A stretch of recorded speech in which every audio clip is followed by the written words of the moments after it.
welcome. You're watching Suncoast Spotlight. This is a program brought to you in partnership by the Sarasota County Film and Entertainment Office, and I'm your Sarasota County Film Commissioner, Jeannie Corcoran, and the Educational Channel, and Suncoast Technical College and their Digital Video Production Department. So thank you for being with us. We've got a great program for you today, a very special guest and a special friend of mine who has come to us from a global location. He is in Los Angeles quite often, he is in New Jersey quite often, and he's in China quite often. But he's with us today, and that's Micheal Uslan, who is the originator and the executive producer of every Batman movie you've ever seen. From the Dark Knight trilogy all the way back to Michael Keaton's original back in the late 1980s. We are so fortunate to have Micheal Uslan with us today. Micheal, welcome. Hey, thanks, Jeannie. Thanks for being here. Always love to be here. Oh, it's great to have you back. You know, this is a very special privilege that we have at Suncoast Spotlight because Micheal is not only a personal friend, but he is just a global VIP in the world of comic books, in the world of major, epic, tentpole movie making. And the fact that you come to Sarasota and spend time with us is really, we're so grateful for that. We thank you for it so much. Well, as you know, it's one of my favorite places on the planet. Yes, we want to see you do more here and be here more often. So we're always trying to think of ways to bring you back and keep you here once we get you. Great. But you spend a lot of time now in Beijing. I do. Do you? And we're going to talk today about something that is fresh and new and different. We've talked often about Batman and The Boy Who Loved Batman. If you've never seen Michael's book, The Boy Who Loved Batman, look it up on Amazon.com and buy a copy. It's a great book. The pictures alone just can keep you interested for hours and hours. But we're going to talk about Batman somewhat today, but we're also going to talk about a new venture you've got going on in co-production with China. Correct. And it's really a paradigm shift in epic superhero movie making, isn't it? It's a paradigm shift in all of Hollywood. Everything that we've always known about Hollywood over the last 100 years is shifting. It's revolutionary what's taking place.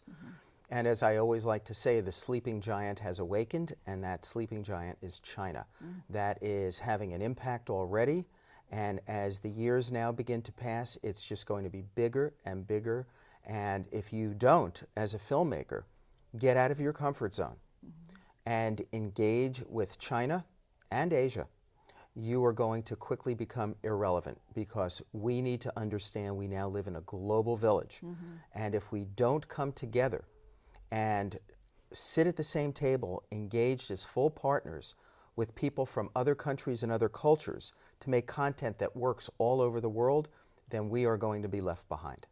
I agree with that 100%, and I think that everyone in media needs to understand that it is a global entertainment universe now. It's not just American, it's not just Asian, it's not just French films. It's really become such a composite of entertainment globally that you can't stop it. It's like a juggernaut, and it's charging across the globe. There's no stopping this, Right. Thank God. I'm very, very happy with it. I have gotten to know such wonderful, wonderful people, executives, filmmakers, people out of the financial community in China who are all engaged, who all want to figure this out together. And right now, it is the blind leading the blind, really, but we're headed into some fabulous, fantastic, uncharted waters, and I can't wait to engage the challenges that we are going to be facing. Right, and it's going to be an exciting time for people that don't really think they're involved in this type of industry. And I'm thinking in particular of students that are in the arts, illustrators, children that are growing into young adults, teens that are growing into college students that have always had a love of comic books. And we're seeing something new take place with comics. I know back in the late 70s when you decided to turn Batman into a dramatic, serious property for feature films, a lot of people laughed at you. But you succeeded and you changed the face of superheroes and filmmaking for major epic tentpole movies forever. Yeah, the ones who didn't laugh just simply kicked me out of their office. But that's the way it was. It was 10 years of doors slamming in my face because nobody in the Hollywood hierarchy had any respect for or belief in any superhero or comic book based characters except for Superman. And they thought everything else had no value. People ask me, how did I, as basically a kid in my 20s, how did I acquire the rights to Batman from DC Comics to do these dark and serious comic book movies? And the very unglamorous answer to it is no one else on the planet wanted it. Nobody. Nobody else showed up. And that really is the truth, and that's what happened. Right. And now I've got some data we'll talk about when we come back from break. We're going to take a break in just about 30 seconds. But your Batman films, in the top 50 top grossing superhero movies from 1978 till present, and the top 57 of them are Batman films. And they're your Batman films. Great, I'll put that on my resume. There you That's go. really good to know. Well, we're going to take a quick break. We'll be right back. Stay with us for lots more information, and a lot of it will surprise you. We'll be right back. Florida is on the verge of a new housing boom, and the one thing all new buildings will have in common is heating and air conditioning. The HVAC program at Suncoast Technical College will train you in all phases of ventilation and air conditioning, installation, and maintenance. For more information, log on to suncoast.edu or call 941-924-1365. Suncoast Technical College, career in a year. The Automotive Service Technology program at Suncoast Technical College prepares students for careers in high-demand areas of automotive specialization, such as brakes, suspension and steering, electrical systems, engine repair, transmission and transaxles, heating and air conditioning, and much more. For more information, log on to suncoast.edu or call 941-924-1365. Suncoast Technical College, career in a year. Welcome back to Suncoast Spotlight with our special guest today, Micheal Uslan, the executive producer and the creator of all the Batman movies you've seen since Michael Keaton back in the late 1980s.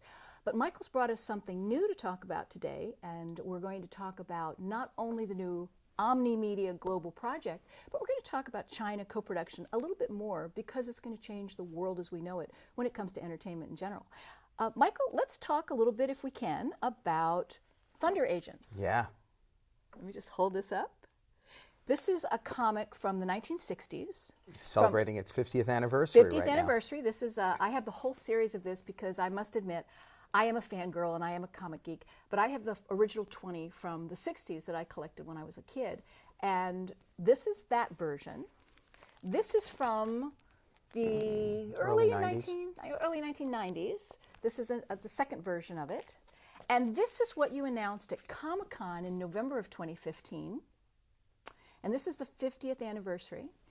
And you've done something spectacular with this comic book series. So talk a little bit about how Thunder Agents of Today and Tomorrow came into being. We announced this project as our next big branded movie franchise at New York Comic-Con last month. And the results were unbelievable because Thunder Agents, Thunder stands for the Higher United Nations Defense Enforcement Reserve. This is a United Nations Black Ops superhero team. So that everybody who is a superhero recruited by the UN has been given one device created by scientists from the countries of the Security Council, and that one device gives each agent one superpower. But with each superpower comes grave consequences and severe moral choices they must make in using them. But it's the UN, so it's an international group of superheroes. They speak different languages. They have different political agendas. They have cultural divides that they have to deal with. And then, despite all of the conflicts, in the face of a greater threat, they've got to come together as one family of man. And it's a great theme in this polarized world we live in. It is. So when we announced it at Comic-Con, I have to tell you, the Secretary General of the United Nations, Ban Ki-moon, did a greeting for us on video in which he wound up tearing open his shirt and tie and having a superhero costume beneath it. And it was amazing, absolutely amazing. And then we had Stan Lee do a special video greeting for us where Stan announced that the Thunder Agents movie we're going to do is going to have his first ever cameo in a non-Marvel superhero movie. And then that night we threw the party to end all parties in the history of Comic-Con at the United Nations overlooking the East River. It was memorable, it was exciting, and these are a group of characters created by Wally Wood, who I know you know designed Daredevil's costume for Marvel and did so many, many great works over the years. And the artists who worked with him were Steve Ditko, the co-creator of Spider-Man and Doctor Strange, Gil Kane, the co-creator of Green Lantern and the Atom, Mike Sikowski, the original artist of Justice League, Dave Cockrum, who was the co-creator of the new X-Men for Marvel. The cachet here is amazing. It truly is. It's quite a pedigree. It really is an astounding group of people. And I was privileged enough to be at Comic-Con in November, and it was quite a thrilling experience. And first time I've ever been to the UN inside. I've been to the UN outside a number of times, but I've never been inside. And I was privileged enough to be there and see you speak about this. What a paradigm shift it really is. It's so different to come at this from a global perspective. We're used to anime, we're used to superheroes from America, superheroes from Asia in general, but this is going to be everyone. This will be Spain, this will be Germany, this will be Russia, this will be Brazil. I mean, it's really going to include the world. It is, and we are thrilled that we have our partners from China, the Huayi brothers, who are funding the movie and are our full creative partners at the table with us every step of the way. We are engaged together not only in business but as friends, and we all couldn't be more excited about it. Plus the fact that it is a UN-based organization. And the question becomes, if you were going to make movies now for a global village, and if you were going to have China backing a movie, what you're doing must be culturally sensitive to China and other countries, must be authentic to China and other countries, and not simply be my Westerners' idea of what's good for those countries and impose my view on it. We need to sit down together and figure it out and share our knowledge and experience. And that's, I think, a really, really wonderful thing. So the key word is organic. Are the characters in the story we're choosing to do in a movie with China organic to China and Asia and other countries? And here, because it's a UN organization, it is completely natural. It's part of the story and the key aspects of the character, and it works on that level. That's superb. Well, we're going to take another little break, and we're going to talk more when we come back about a variety of other subjects, including China, including Thunder Agents, but we're also going to talk about why superhero movies endure, and also how they stack up in the grand scheme of things when you look at the all-time movie grosses of all movies. So we're going to be coming back to Suncoast Spotlight in just a minute. Hope you'll be with us when we do. Stay tuned. Career Source Suncoast is Florida's nationally recognized workforce system, connecting job seekers with the skills needed not only for finding employment, but throughout a career. Our satellite office on the campus of Suncoast Technical College is open to the college's students, staff, and the public alike, offering assistance in resume writing, job searching, and registering with EmployFlorida.com, the state's website for job seekers, where you can complete and post a professional resume, research companies, set up job alerts, complete a professional reference sheet, and conduct job interview preparation. The Suncoast Technical College's satellite office is open Monday through Friday from 8 a.m. until 5 p.m., and their services are always free. So stop by or call 941-927-5286. Career Source Suncoast is your one-stop for career guidance and preparation. Welcome back to Suncoast Spotlight. You are watching this program that is a partnership between the Sarasota County Film and Entertainment Office, the Film Commission, and the Educational Channel, and Suncoast Technical College and their digital video production department. We just thank all of our partners for making this possible. And with us today, somebody we especially want to thank is our guest, Micheal Uslan. Welcome back, Micheal. Thank you. Welcome back to Sarasota. Welcome back to the show. We've talked a little bit about Thunder Agents, which is this new omni-media global epic superhero launch that took place, officially was launched at Comic-Con 2015. And it's going to be not just movies, it's going to be a television series. It's going to be TV, there's going to be mobile games, it's going to be the building of a great branded franchise. And we are holding hands with our Chinese partners who have never done a branded franchise build before. So we're having a lot of fun together as we enter uncharted waters. I loved how you described it when you were up at Comic-Con and you had the reception at the UN. You said that this co-production deal with China, you're not just going to them for cash. They're not just an ATM. They're really, truly partners at the table with you on this. Are they giving you a lot of creative input, a lot of cultural input about China? Oh, absolutely, absolutely. it's essential. I mean, how do you make film or television for a world audience? And understand, with China, over the next few years, you're going to have 1.5 billion new consumers for what we do. Wow. 1.5 billion. That is absolutely incredible. In 2017, China becomes the #1 film market because they are building movie theaters at the rate currently of 15 screens per day. Wow. For 2016, the projection is it will be 20 screens per day. So by 2017, with what they're building, and some of them are elaborate IMAX, style palaces, they will surpass the United States in terms of film market. That's phenomenal. And ironically, in the United States, just as a little sidebar here, the export of entertainment content, the export of IP, intellectual property, is one of our strongest exports. In the United States, we have a very positive trade balance. In fact, we have a trade surplus of entertainment content of all kinds that we export to other countries. So sometimes the public at large, they don't understand this is a manufacturing business. And this is a manufacturing business where America is still a global leader. But what you're saying is we're going to lose our #1 position, and it's going to be overtaken by China by 2017. So we need to be paying a lot of attention to this. We do, and they embrace our content, as you say. They embrace the talent from America, the talent pool of writers, directors, technical people, actors. And one of the things that we hope to do in all these areas, including worlds of graphic novels, for example, is to provide some mentorship over there as well.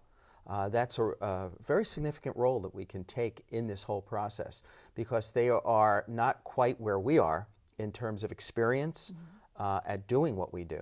So there's a lot of ways we each bring something special to the table. Sounds like there might be some exchange student opportunities going on between China and America. Oh, I think that's a golden opportunity that people can't ignore. Absolutely, I agree. Now, you mentioned in passing before our last break, Stan Lee, of course, wished you well and was part of the video at the UN party launching Thunder Agents.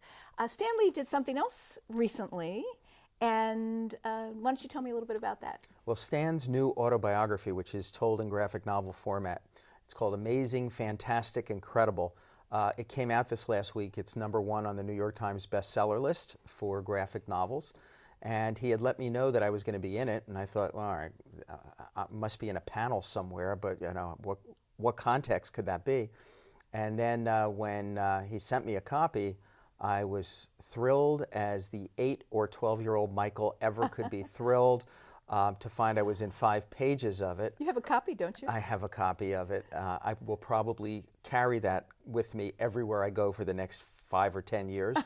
I'm like a little kid again. I mean, this man was my idol. He's been my mentor. I've had a chance to work creatively with him. He's my friend. He turns 93 next month. Wow. And he is the P.T. Barnum of the comic book world.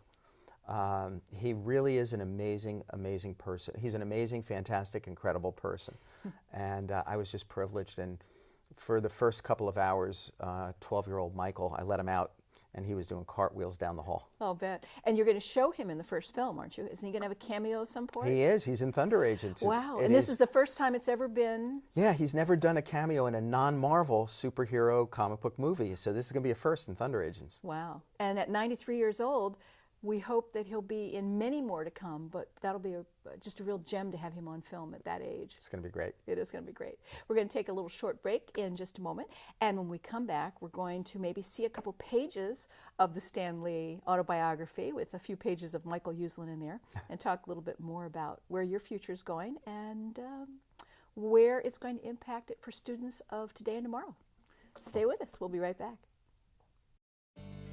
The Cutting Edge Salon, located on the campus of Suncoast Technical College, is open to the public for styling services, coloring services, chemical texturing, nail coloring, manicures and pedicures, hair removal services, facials, and more. All of the beauty services are performed by the students of the Suncoast Technical College's cosmetology program under the supervision of its award-winning instructors. The Cutting Edge Salon is open Monday through Friday from 8 a.m. until 2 p.m., and on Tuesday, Wednesday, and Thursdays, evening appointments are also available from 4 until 9 p.m. For appointments, call 941-924-8255 1365, extension 62343. The Cutting Edge Salon, located on the campus of Suncoast Technical College, is a cut above.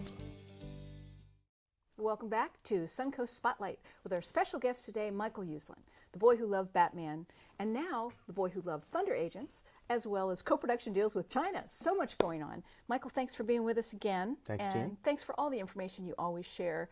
And to those of you who might not know it, Micheal is a tremendous mentor to students of all ages, especially college age, high school age. He loves nothing better than to speak to students and share your own experience to be where you are as of today. You said something to the students at Suncoast Technical College this morning, which I really would love you to reemphasize. You said you were a blue-collar kid, and look where you are today based on perseverance. Tell us a little bit about your theory about get off the couch. I really like that. Well, it's true. I am a blue-collar kid. I did not come from money. I'm from New Jersey, and my dad was a mason. My mom was a bookkeeper. I had the greatest, most supportive parents in the world who let their geeky son read comic books and collect them, which not too many parents were doing back then. And what I've learned in my journey, you know, I had this dream of making these dark and serious Batman movies, but had as a kid with no money in New Jersey, wind up in Hollywood with the rights to Batman. I mean, I might as well have said my dream is to jump across the Grand Canyon. But what I learned is that if you can figure out what your passion is, and that's a process. You learn what you don't like first, and then you kind of zero in on what you find you do like. And when you find that passion and it starts to pump through your body, it's amazing what can happen. I've noticed from all of my talks around the country that there's probably 2 generations now of an awful lot of students, and I hate to generalize, so forgive me for this, but there's an awful lot of students who have this misguided sense of entitlement. They think the world owes them something. They think the world is going to come back to them if they just sit back and wait for it. I think there's 10 or 15% of the students are willing to get up off the couch and make something happen for themselves, seize the day, be proactive. So what I've learned in my journey is that if you're one of the people willing to get up off the couch and pursue your passion, your competition now is 10 to 15% of the people out there, not 100%. Well, your chances of success just went through the roof. So it's incredibly important to discover the passion and then control your level of frustration. Because I swear to every student I meet, I promise you when you get out of school, doors are going to slam in your face. So when you're rejected and the door slams in your face, what are your options? You have 2. You go home and cry about it, or you pick yourself up, you dust yourself off, you go back, you knock again, you knock again, you knock again.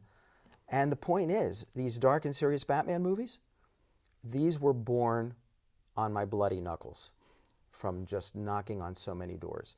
And that really is the truth of it. So I'm the living example that if you pursue your passion that way, you can make your dream come true. How many years was Thunder Agents in your head? How did Thunder Agents come to the forefront? It's always been one of my favorite comic books. I can right now describe every moment, the day when I was 13 years old and walked into the Deal Pharmacy in New Jersey and saw this first issue on the stands. It's like it happened last week. So it starts with that. That's where the passion begins. And then I have been after this property for probably 20 years. And finally, the movie gods were kind to me and everything coalesced just at the time when China was stepping up to the plate and I was going back and forth to Beijing and Shanghai. But as you said before, not to look for an ATM machine, Right. but to find people that I could make into full partners with me and join together to do something. First 2 years going back and forth to China, we never pitched this or any other project. We never ever asked for money. What we did, we spent 2 years building trust in each other. And that has made all the difference. Truly. You have to have a foundation of friendship. You have to have a foundation of knowing one another before you can take a next step. It's kind of like courtship. You have a courtship before you have a marriage. So you and China were in courtship for 2 years. And then you finally married on this project. I wanted you to show me the book that Stan Lee had come out recently, his autobiography. So this is his new graphic novel autobiography written by Peter David with Stan and The art is by the fantastic and famous Colleen Duran. And then Stan called and said, you know, by the way, you're in my book. And then I got to find out, oh my God, I'm in 5 pages of this, so it was great. Yeah, we're going to scan in some of those pages so you could talk about those. Referring to the 5 pages that you're in, I discovered something I never knew. You actually convinced Stan Lee to do a Stan Lee Imagines, a whole new universe of superheroes. Tell me a little bit about that. It actually started the night of the premiere of our first Batman movie in 1989. All the stars of Hollywood were there. I could care less. Stan Lee was there with Bob Kane, the co-creator of Batman. And so I hung out with those guys. And Stan started to give it to Bob and vice versa. Stan said, you know, Bob, all this hoopla tonight over Batman, it's too bad. If I had been the writer of Batman, I really could have made this into something famous. And Bob turned to him, yeah, well, if I was the artist of Spider-Man, we'd be having your movie here instead of mine. And I started to think, oh my God, what if Stan Lee was the creator of Batman? What would that have looked like? What if Marvel published Batman and Stan had created it? That's what started this whole process. Then I knew a moment arrived when Stan had a special out in his contract at Marvel and had the right to do one project outside of Marvel. And I went after it right away. I said, Stan, what if I could get you to come over to DC Comics and you create all their superheroes, Superman, Batman, Wonder Woman, Justice League, as if you had created it for Marvel? And he goes, they would never go for that. That would be like asking Henry Ford to go over and create a Cadillac, or the president of Coke to take the Pepsi challenge. He goes, they'll never go for it. And I went to my friend Paul Levitz, who is president and publisher at DC Comics. I said, Paul, we got a golden opportunity. What do you think? He said, I think this would be more fun than I could ever imagine anything being. And so I brought the 2 sides together. We got the deal done, and then I went out to line up the greatest artists in the history of comics and some of the most cutting-edge new talent in comics, and everyone came together, and we had the Just Imagine series with Stan, 12 issues. Wow, and those are the images we're showing you right now. Thank you all for being with us. We've run out of time, but it's been so great to have you. The time flies when you're here, Michael. Thanks, Jeannie. So you just have to come back again soon. I will. And we'll promise. have lots of other new exciting things to talk about when you do. Who knows? And to all of you there watching from home or office or wherever you may be, stay tuned. Come back to Suncoast Spotlight for our next episode. Thanks for being with us.